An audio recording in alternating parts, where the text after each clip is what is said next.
Hey, all right, welcome back to 7 at 4, Mill Mountain Zoo, back up in here. Absolutely. With some friends, Kiana and Katie back, and we have, I guess, one creepy crawly and one...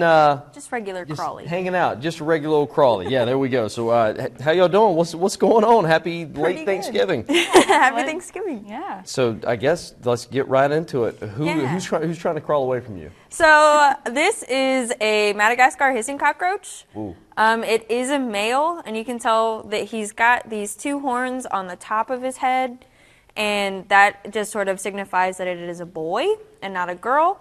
They do hiss, like the name implies, but they don't hiss out of their mouths or like crickets or grasshoppers would by rubbing their legs together.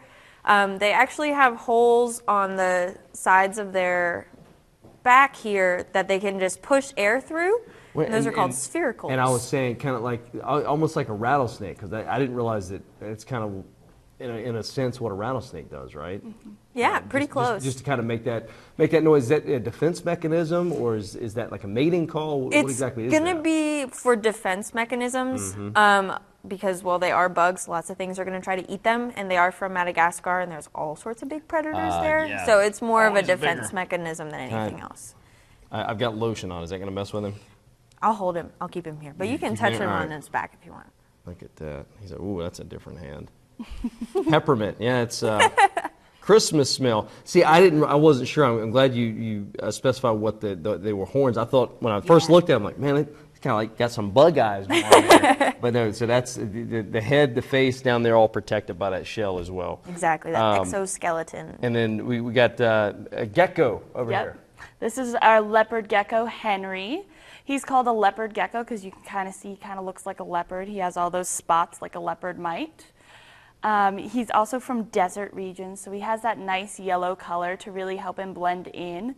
Beautiful. One thing really cool about Henry is his big old, let me get in the camera here, big old fat tail. Look at that thing. So that big old fat tail is going to hold all of his nutrients, all of his fat that he gets from eating bugs, and they can actually drop that tail if a predator comes and tries to get them. And then what, grow it back? Yep, they will grow it back. They can grow it back within 40 days, so it's actually a pretty quick process for them.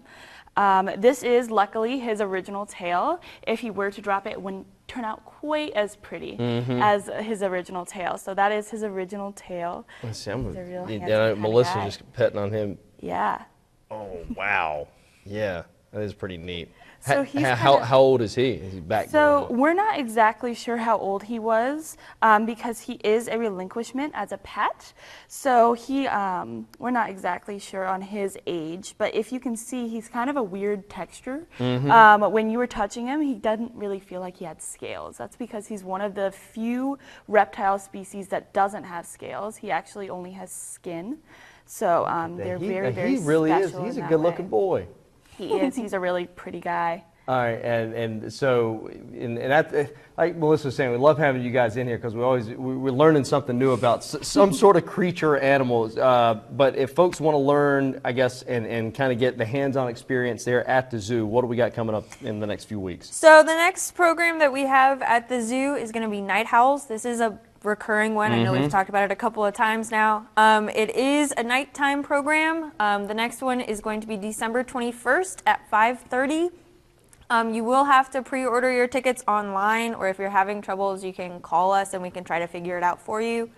And it's just going to be an opportunity to sort of learn about some of our nocturnal species at the zoo while they're being more active. And you get a little hot cider, some cookies, all kind of fun. Oh, yeah. January, February runs all the way through March as well. So more info over at WDBJ7.com. But remember, got to pre-register. And I'm sure those tickets probably going fast too. Great Christmas present for somebody.